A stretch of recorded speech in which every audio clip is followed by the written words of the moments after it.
Hello students, welcome back to the class of polynomials. हाँ, आज polynomials की हम थर्ड क्लास पढ़ने वाले हैं, जिसमें हम पढ़ने वाले हैं, क्या पढ़ने वाले हैं?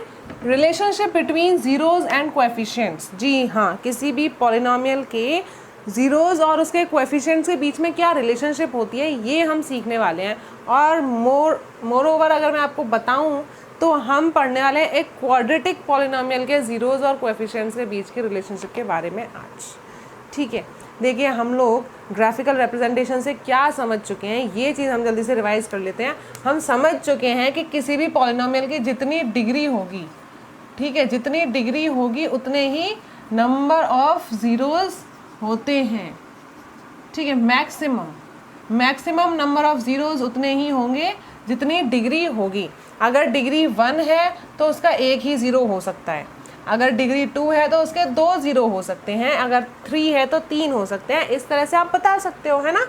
तो अगर मैं आपसे पूछूं कि ये मैंने एक पॉलिनोमियल लिखा हुआ है, क्वाड्रेटिक पॉलिनोमियल लिखा हुआ है इन वन वेरिएबल, तो मुझे बताइए इसके कितने ज़ीरोज़ होंगे, कितने ज़ीरोज़ होंगे बताइए इसके। बिल्कुल सही, आपने देख लिया कि इसकी डिग्री कितनी है, 2 है। इसकी ग्रेटेस्ट पावर जो है वो इसकी डिग्री है, वो 2 है, मतलब इसके 2 ज़ीरोज़ हो सकते हैं। मैक्सिमम 2 हो सकते हैं, एक भी हो सकता है, नहीं भी हो सकते हैं, वो अलग बात है, पर 2 हो सकते हैं। तो हो सकते हैं के लिए हम ट्राई कर सकते हैं ना सॉल्व करने के लिए। तो हम यहाँ पर यही ट्राई करने वाले हैं। अब हम क्यों ट्राई करने वाले हैं, मेरे को ज़ीरो क्यों चाहिए? क्योंकि मैं इसके कोएफिशिएंट्स और ज़ीरोज़ के बीच की रिलेशनशिप देखना चाहती हूँ। और जब कोएफिशिएंट्स और ज़ीरोज़ के बीच की रिलेशनशिप देखनी है तो मुझे पता है ज़ीरोज़ कैसे निकालने हैं। उससे पहले मैं ये देख लेती हूँ कि कोएफिशिएंट्स क्या होते हैं। वैसे तो मैं आपको फर्स्ट क्लास जो इंट्रोडक्शन क्लास थी उसमें बता चुकी हूँ कि कोएफिशिएंट्स क्या होते हैं। फिर से एक बार हम देख लेते हैं। देखिए, कोएफिशिएंट्स वो नंबर्स होते हैं जो वेरिएबल के साथ मल्टीप्लाई हो रहे होते हैं उसके साथ में। जैसे एक्स स्क्वायर एक वेरिएबल है जिसमें पावर 2 है, वो अलग बात है, पर एक्स एक वेरिएबल है ना, इसके साथ में क्या नंबर मल्टीप्लाई हो रहा है, 2। तो आप लोग लिख दोगे 2 is coefficient of x square. जो 2 है वो एक्स स्क्वायर का कोएफिशिएंट है। और जो -8, हाँ जी, ये माइनस का ध्यान रखना है, एक्स का कोएफिशिएंट क्या होगा, -8 होगा। -8 is coefficient of x, x का कोएफिशिएंट है -8। और 6 तो कांस्टेंट है, आप जानते हैं, है ना। तो 6 कांस्टेंट है और ये 2 और -8 जो है वो कोएफिशिएंट्स हैं। तो ये सारी चीज़ों का रिलेशनशिप हमें देखना है इस इक्वेशन के, जो इस पॉलिनोमियल के जो ज़ीरोज़ आएंगे उनके साथ में। तो कोएफिशिएंट आपको समझ में आ गया क्या होता है। जब कोएफिशिएंट पता होगा तभी तो हम रिलेशनशिप अच्छे से समझ पाएंगे ना, इसीलिए मैंने आपको ये चीज़ बता दी है। अब हम निकालने वाले हैं इसके ज़ीरोज़। अब ज़ीरोज़ निकालने का मतलब क्या है? ज़ीरोज़ निकालने का मतलब ऐसी कोई वैल्यूज़ जिनकी वजह से इसकी वैल्यू ज़ीरो आए। अब ऐसे कैसे पता चलेगा? क्या ऐसा हम हिट एंड ट्रायल मेथड लगाते रहेंगे क्या? बिल्कुल भी नहीं। हिट एंड ट्रायल मेथड क्यों लगाएंगे? हम क्लास 9 से पढ़कर क्लास 10 में पहुँचे हैं ना। तो क्लास 9 में हम एक चीज़ समझ कर आए थे कि किसी भी क्वाड्रेटिक पॉलिनोमियल के फैक्टर्स कैसे निकालते हैं, सीखा था ना, याद आया? Splitting the middle term. जी, स्प्लिटिंग द मिडिल टर्म वाला कॉन्सेप्ट यूज़ करके हम इसके फैक्टर्स बता सकते हैं। और जो फैक्टर्स होंगे वही तो उसके ज़ीरोज़ होंगे। एक्चुअल में फैक्टर्स क्या होते हैं? जो उसको पूरी तरह से डिवाइड कर सकते हैं, जो उसका रिमाइंडर ज़ीरो निकाल दें। और रिमाइंडर थ्योरम याद आई, फैक्टर थ्योरम याद आई, मतलब जो भी फैक्टर होगा उसमें जो रियल नंबर होगा वही तो एक्स की वैल्यू होगी ना, जो उसको ज़ीरो बनाएगी। तो एक्चुअल में हम क्या करने वाले हैं, इसके फैक्टर्स इसलिए निकालने वाले हैं क्योंकि हमें ज़ीरोज़ ही फैक्टर्स से मिल जाएंगे। तो स्प्लिटिंग द मिडिल टर्म। अब स्प्लिटिंग द मिडिल टर्म वाला तरीका क्या होता है और कैसे होता है, ऐसे तो आप क्लास 9 में से पढ़कर आ चुके हैं, लेकिन सबको अभी अच्छे से याद नहीं होगा। और जिनको याद नहीं होगा उनको मैं पूरी तरीके से एकदम स्टेप वाइज आपको समझाने वाली हूँ आज। इसको अच्छे से समझ लो, इसलिए नहीं कि क्लास 9 में पढ़ा था तो क्लास 9 में छोड़ना था। ये अभी भी यूज़ हो रहा है ना, और ये हमेशा यूज़ होगा। आप कभी भी कहीं पर चाहें आप कंपटीशन की तैयारी करें और कंपटीशन के एग्जाम्स में बैठे हों, वहाँ पर भी splitting the middle term concept को यूज़ करना पड़ता है। कोई भी टाइप का क्वेश्चन पेपर उठाकर आप देख लेना, कहीं ना कहीं सिलेबस में या उनके क्वेश्चन पेपर्स में ही ऐसा क्वेश्चन ज़रूर होगा जिसमें मिडिल टर्म स्प्लिटिंग करनी पड़ती है। तो बेटा ये चीज़ बहुत इंपॉर्टेंट है, सीखना बहुत ज़रूरी है और बहुत ईजी है ये। बहुत ज़्यादा ईजी है, चलिए कर लेते हैं। तो सबसे पहले हम देख लेते हैं जो क्वाड्रेटिक पॉलिनोमियल होता है, जो वन वेरिएबल में होता है, इसकी स्टैंडर्ड फॉर्म होती है एक, वो स्टैंडर्ड फॉर्म होती है ax² plus bx plus c, ये इसकी स्टैंडर्ड फॉर्म कहलाती है। ठीक है, ये स्टैंडर्ड फॉर्म में ही लिखा हुआ है ना, देखिए x² वाला जो टर्म है पहले लिखिए, x वाली बाद में लिखिए और कांस्टेंट लास्ट में लिखा हुआ है। इसमें x के साथ जो कोएफिशिएंट होता है उसे b बोलते हैं। यहाँ पर x के साथ जो कोएफिशिएंट है वो -8 है, यानी कि b की वैल्यू कितनी है, b की वैल्यू है -8, और x² के साथ जो कोएफिशिएंट होता है वो a होता है, तो x² के साथ क्या है 2, मतलब a की वैल्यू है 2।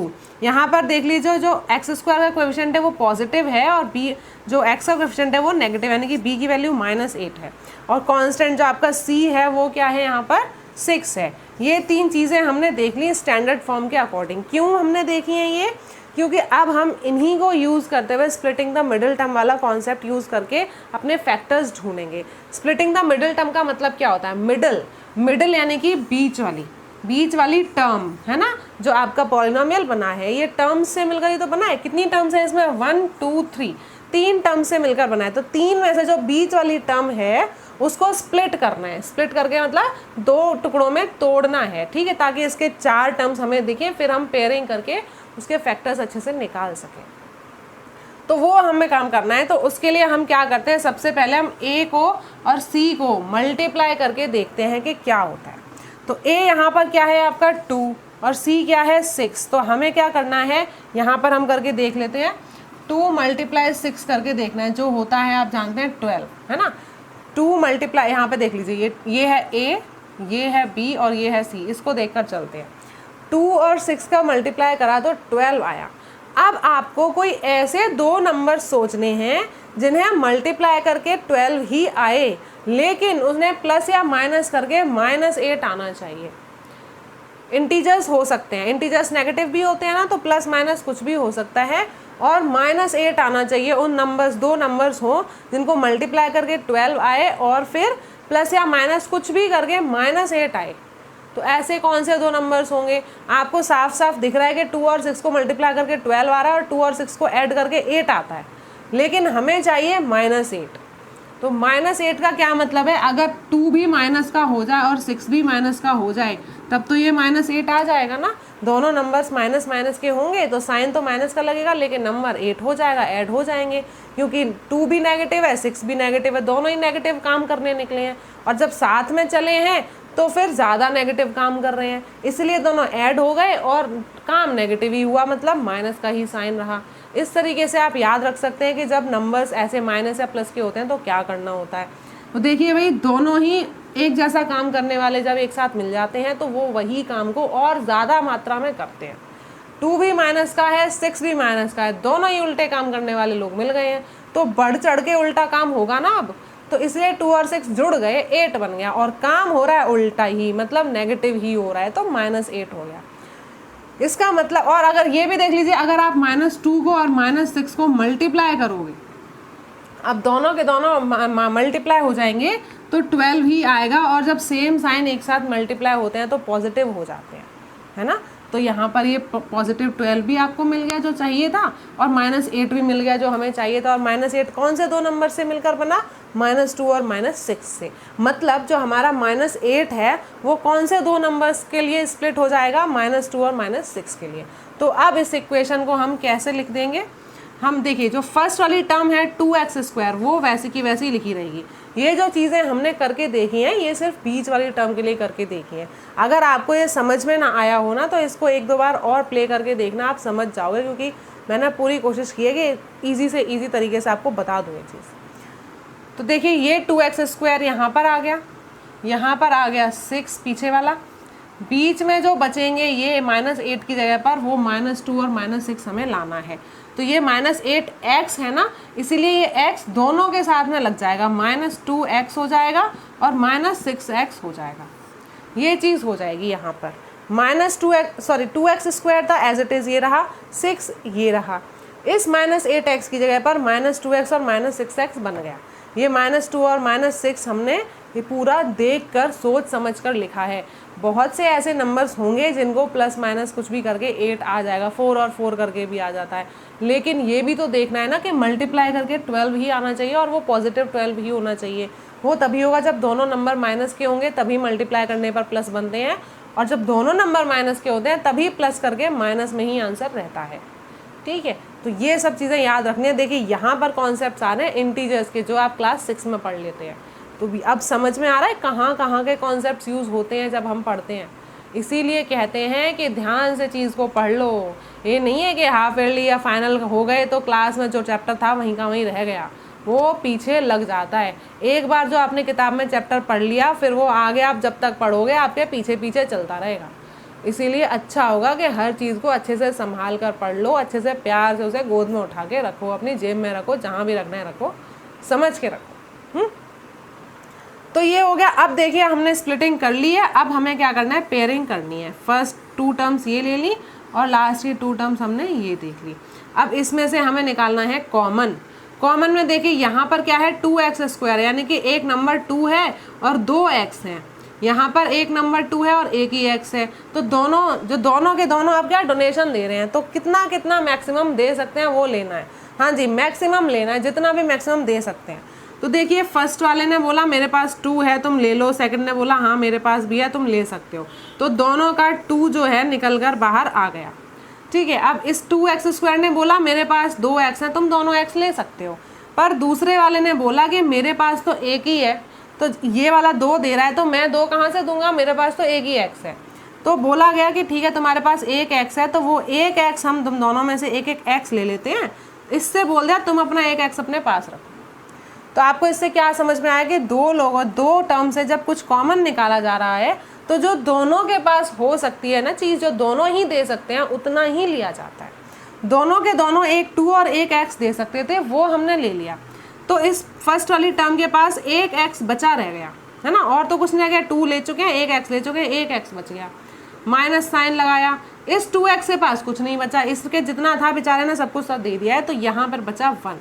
ठीक है, देखो वो अपना घर खाली करके पूरा जा रहा है, तो उसके घर में 0 नहीं 1 रहेगा। ठीक, क्योंकि 1 पूरे मैथ्स में भगवान है, जिसका कोई नहीं उसका 1 होता है। तो ऐसे ही यहाँ पर इसका बेचारे का कोई नहीं बचा, तो 1 ने बोला तू चिंता मत कर मैं तेरे साथ हूँ। अब यहाँ पर देखिए, यहाँ पर है -6x और +6।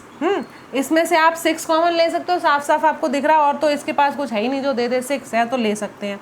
तो यहाँ पर हमने लगाया माइनस का साइन। अब आप इसका ध्यान रखिए, देखिए यहाँ पर माइनस है, ये प्लस है।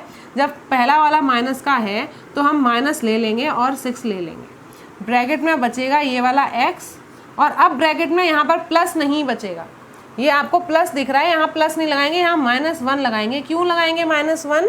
क्योंकि यहाँ इस प्लस का भी एक माइनस यहाँ कॉमन रखा हुआ है। ठीक है, ये माइनस जब हमने, ये वाला माइनस नहीं है, ये इन दोनों में से लेकर एक माइनस यहाँ लगाया गया है। तो ऐसे में यहाँ पर जब एक x बचा, यहाँ पर अब -1 बचेगा, क्योंकि 6 तो पूरा चला गया है। तो क्योंकि आप ये करके देख सकते हो, देखो -6 को जब अंदर फिर से 1 में मल्टीप्लाई करोगे तो -6 -1 मल्टीप्लाई करोगे तभी तो +6 आएगा। तो इसकी सीधी बस समझ में आ गई ना कि जब यहाँ प्लस है और हमने माइनस बाहर कॉमन लिखा है, तो अंदर भी फिर हम प्लस की जगह माइनस लिख के चलेंगे। और ये भी देख लेना कि ये जो फर्स्ट वाला ब्रैकेट जैसा बना है वैसा ही तो सेकंड वाला बनना चाहिए था।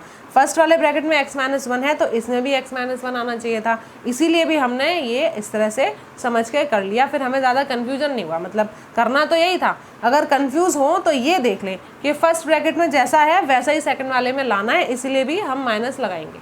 आई बात समझ में? तो अब यहाँ पर आपको 2 टर्म्स दिख रही हैं, एक तो ये टर्म है और एक ये टर्म है। इनमें से देखिए क्या कॉमन दिख रहा है आपको, साफ साफ दिख रहा होगा x-1 जो है वो कॉमन है। तो आपने लिख लिया यहाँ पर x-1 कॉमन। अब जब x-1 यहाँ से लिया तो यहाँ क्या बचा, 2x बचा, तो ये हो गया 2x। और जब यहाँ से x-1 भी हटाया तो यहाँ क्या बचा, -6, तो ये बचा -6। मतलब आपके इस पॉलिनोमियल के ये 2 फैक्टर्स आ गए, x-1 एक फैक्टर आ गया और 2x-6 एक फैक्टर आ गया। अब ये 2 फैक्टर्स हैं, हमें क्या चाहिए, ज़ीरोज़ चाहिए। तो फैक्टर से 0 कैसे निकल सकते हैं? 0 का क्या मतलब होता है, x की वैल्यू। और x की वैल्यू कब निकाल सकते हो, अगर इनको आप 0 के इक्वल रख दो तो x की वैल्यूज़ आ जाएंगी, है ना। 0 निकालने के लिए x-1 = 0 कर लो, और 2x minus 6 is equal to 0 कर लो, x की वैल्यू आ जाएगी। तो वो हम कर लेते हैं। तो देखिए भाई, हमने जो ये फैक्टर्स दो निकल कर आए, इक्वल में 0 लिख लिया। हम अपने पॉलिनोमियल को इक्वल में 0 मान सकते हैं ना, अपने जीरोस निकालने के लिए ये ही करना पड़ता है। तो अगर इस तरह से दो फैक्टर्स एक साथ मल्टीप्लाई हो रहे हैं, इक्वल में 0 है, तो वो अलग अलग भी 0 के इक्वल में हो सकते हैं। इनको इस तरह से हम लिख सकते हैं, x minus 1 is equal to 0, 2x minus 6 is equal to 0। देखिए ये जो पूरा कॉन्सेप्ट यहाँ तक का चला, ये क्लास 9 में हमने जो सीखा था वो था। आगे जो हम कर रहे हैं क्लास 10 में ही यूज़ होने वाला है, वही चीज़ हम सीख रहे हैं, इसे अच्छे से समझ लीजिए। वैसे तो क्लास 10 में जब आप ये यूज़ करेंगे तो इसको लाने के लिए ये सब तो करना ही पड़ेगा। तो हर चीज़ अच्छे से समझाने के लिए मैंने 15 मिनट लगाए आपको स्प्लिटिंग द मिडिल टर्म समझाने के लिए। अच्छे से समझ लीजिएगा इस चीज़ को। अब ये एक फैक्टर था, उसको भी 0 के इक्वल रख दिया, और जो दूसरा वाला था उसको भी 0 के इक्वल रख दिया। तो ऐसे में x की दो वैल्यूज़ आएंगी। एक x की वैल्यू क्या आएगी, जब -1 उस साइड जाएगा तो +1 हो जाएगा, यानी कि x इज इक्वल टू 1, मतलब एक 0 आ गया आपका 1। और दूसरा 0 कितना आएगा, x इज इक्वल टू 6/2 हो जाएगा, ये 6 उधर जाएगा प्लस और 2 उधर आ जाएगा डिवाइड में, यानी कि x इज इक्वल टू हो जाएगा 3।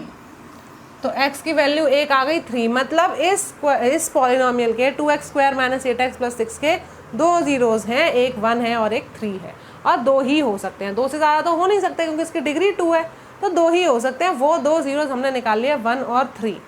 अब ये जीरोज़ हैं 1 और 3, अब इनकी रिलेशनशिप और इन कोएफिशिएंट्स जो हमने पहले ही लिख लिए थे, ए बी सी की वैल्यू 2, 8 और 6, इनकी क्या रिलेशनशिप है इस बारे में हम बात करेंगे। जो टॉपिक हमने स्टार्ट किया था ना, उसके बारे में अब हम बात करेंगे। दोनों जीरोज़ हमें मिल गए, दोनों जीरोज़ मिल गए, सारे कोएफिशिएंट्स का हमें पता है।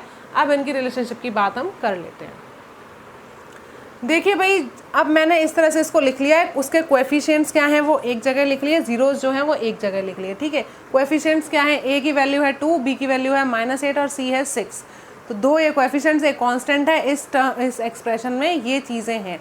जीरोज़ हैं 1 और 3। अब जीरोज़ के साथ मैंने 1 और 3 के साथ देखिए क्या लिखा है, अल्फ़ा और बीटा। अल्फ़ा और बीटा क्या ग्रीक अल्फ़ाबेट्स होते हैं, और इनको भी हम जैसे वेरिएबल्स को यूज़ करते हैं वैसे डिनोट इन्हें भी करने, मतलब कोई नंबर्स को डिनोट करने के लिए यूज़ करते हैं। आगे आप एक और पढ़ेंगे गामा, जो इस तरह से कुछ बना होता है और जिसको गामा पढ़ते हैं, ठीक है। वो हम थोड़ा बनाने में ऐसा हो रहा है, बुक में आप अच्छे से देख सकते हैं, तो वो हम आगे पढ़ेंगे। फिलहाल हम इसका जो है ना रिलेशनशिप अब हम देखने वाले हैं कि क्या है। मैंने साथ के साथ इसलिए आपको अल्फ़ा और बीटा के बारे में पहले ही बता दिया, क्योंकि अब हर जगह हमेशा बार बार मैथ्स में यूज़ होगा, काम आएगा, तो आप कंफ्यूज ना हो और इनके साथ भी आप क्या है फेमिलियर हो जाएं। अब आप सोचेंगे क्यों नए नए नाम जोड़ रहे हैं, ABCD ले लेते, XYZ ले लेते। बेटा देखिए, ABC और XYZ इतना ज़्यादा कॉमन है, यूज़ होता है। ABC हम पहले ही कोएफिशिएंट्स के लिए ले चुके हैं, और XYZ हम देखिए हमारे इक्वेशन में ही x है, पॉलिनोमियल में ही x है, तो ये सारे लेटर्स लेना ठीक नहीं था, है ना। और फिर अब आप सोचेंगे बीच का कोई STUVW कुछ ले लेते, तो वहाँ पर फिर कन्फ्यूजन आने लग जाता है। इसीलिए एक ग्रीक अल्फ़ाबेट्स हमने ले लिए, अल्फ़ा और बीटा में से दो लेटर्स ये ले लिए, ठीक। इसमें घबराने की कोई ज़रूरत नहीं है, जैसे ABCD को यूज़ करते हैं वैसे ही नहीं यूज़ करते हैं। अब हम रिलेशनशिप देखने वाले हैं। देखिए, अगर मैं अल्फ़ा और बीटा को ऐड करूं, मतलब मैं 1 और 3 को ऐड करूं, अल्फ़ा प्लस बीटा, ठीक है। अल्फ़ा क्या है और बीटा क्या है, दोनों के दोनों जीरोज़ हैं। किसी भी क्वाड्रेटिक पॉलिनोमियल के अल्फ़ा और बीटा जीरोज़ हैं, ठीक है, जीरोज़ हैं ये अल्फ़ा और बीटा। तो अगर उन जीरोज़ को सम कर दिया, यानी कि प्लस कर दिया जाए, यहाँ पर हम लिख लेते हैं सम, ठीक है। अगर उनका सम किया जाएगा तो क्या आ रहा है, देखिए 1 + 3 कितना हो जाएगा, 4 हो जाएगा। और ये 4 किसके इक्वल आएगा, in relation to the coefficients. अगर आप कोएफिशिएंट्स की तरफ देखो तो ये 3 नंबर्स आपके पास लिखे हैं, इन 3 नंबर्स में से कौन से 2 नंबर्स को कुछ आप ऑपरेट करके 4 ला सकते हो, बताओ। हाँ, समझ में आ रहा होगा। देखिए, 2 नंबर्स की अगर हमें बात करनी है तो हम 2 और 8 को अगर लें और 8 को 2 से डिवाइड करें तो 4 आ जाएगा। लेकिन आपने देखा कि 8 तो यहाँ माइनस का है और 4 प्लस का है, तो हम क्या कर सकते हैं, -8 का एक बार फिर से माइनस कर देंगे तो प्लस बना देंगे। मतलब हम ये कर सकते हैं कि माइनस और -8/2, अगर ये चीज़ हो जाए तो देखिए, ये -8 तो है आपका कोएफिशिएंट, बी की जो वैल्यू है -8 है, x का कोएफिशिएंट है ना, उसका भी अगर मैं माइनस कर दूं तो माइनस माइनस प्लस हो जाएगा, 8 पॉजिटिव हो जाएगा। और उसको अगर 2 से, 2 क्या है, एक्स स्क्वायर का कोएफिशिएंट है, उससे अगर मैं डिवाइड कर दूं तो 8 को 2 से डिवाइड करने पर क्या आ जाएगा, 4 आ जाएगा। मतलब मेरे को क्या समझ में आया कि मेरे जो भी क्वाड्रेटिक पॉलिनोमियल जो होगा उसके जो 2 जीरोज आएंगे अगर मैं उनको ऐड कर दूंगी तो वो किसके बराबर आएंगे, एक्स के कोएफिशिएंट को एक्स स्क्वायर के कोएफिशिएंट से डिवाइड करने पर और उसका नेगेटिव बनाने पर आ जाएंगे। ठीक है, मतलब ये एक्स का कोएफिशिएंट का negative divided by the coefficient of x square, तो मेरे अल्फा और बीटा का सम आ जाएगा। ये इनकी रिलेशनशिप है, ये हमेशा होगा, हर पॉलिनोमियल के लिए ये होगा। इसीलिए आपको ये मैंने इस तरह से करके बताया, पूरा सॉल्व करके बताया। अगर यहाँ पे आप प्रोडक्ट की बात कर लें तो उनको मल्टीप्लाई करके प्रोडक्ट हो गया अल्फ़ा और बीटा। ठीक है, प्रोडक्ट करते हैं तो मल्टीप्लिकेशन का साइन लगाने की ज़रूरत नहीं है, अल्फ़ा बीटा लिख दिया मतलब प्रोडक्ट हो रहा है। अगर प्रोडक्ट करूँ मतलब अल्फ़ा और बीटा को मल्टीप्लाई करूँ, यानी कि 1 और 3 को मल्टीप्लाई करूँ तो कितना आएगा, 3 आएगा, 1 3 आर 3 आएगा। अब ये 3 देखिए, इनमें से कौन से 2 नंबर्स को लेकर 3 आ सकता है, 3 नंबर्स लिखे हैं, इनमें से कौन से 2 नंबर्स को लेकर 3 आ सकता है। जी बिल्कुल, आप बिल्कुल सही समझ गए कि 6 को अगर 2 से डिवाइड कर दोगे तो 3 आ जाएगा, और यहाँ तो प्लस माइनस का कोई झंझट भी नहीं है, तो 6 डिवाइड बाई 2 कर दोगे तो आ जाएगा 3। यानी कि 6 क्या है यहाँ पर आपका कांस्टेंट है। मतलब अगर कांस्टेंट को एक्स स्क्वायर के कोएफिशिएंट से डिवाइड करते हैं, हम यहाँ लिख लेते हैं constant divided by coefficient of x square. X square के कोएफिशिएंट से अगर हम कांस्टेंट को डिवाइड करेंगे तो दोनों जीरोज का प्रोडक्ट आ जाएगा। ये चीज़ हम रिलेशनशिप पढ़ क्यों रहे हैं, ये आगे ना आपके अब टॉपिक्स आने वाले हैं जहाँ पर आपको अचानक से ऐसे बोलते जाएगा कि आपको ना प्रोडक्ट दिया हुआ है 2 जीरोज़ का और सम दिया हुआ है, आप पॉलिनोमियल बनाओ। आपको ये दिया ही नहीं होगा, आपको बस ये चीज़ दी होगी, सम दोनों का सम कितना है वो दिया होगा, दोनों को प्रोडक्ट कर कितना आ रहा है वो दिया होगा, और आपसे बोल देंगे कि बनाओ पॉलिनोमियल। तो वहाँ पर ये कॉन्सेप्ट बहुत यूज़ होगा, इसीलिए आपको पहले से बताया जा रहा है ना। अच्छा होगा ना मुसीबत आने से पहले ही आपको उसका इलाज पता हो।